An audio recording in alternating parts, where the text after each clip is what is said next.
अलिक गर्मी छ है। यहाँ चाहिँ गुफा भएको भएर अलिक गर्मी छ। माथिबाट पानी पनि सुक्दै छ।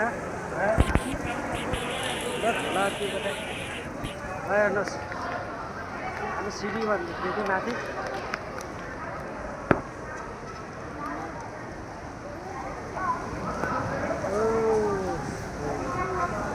साइड गरियो साइड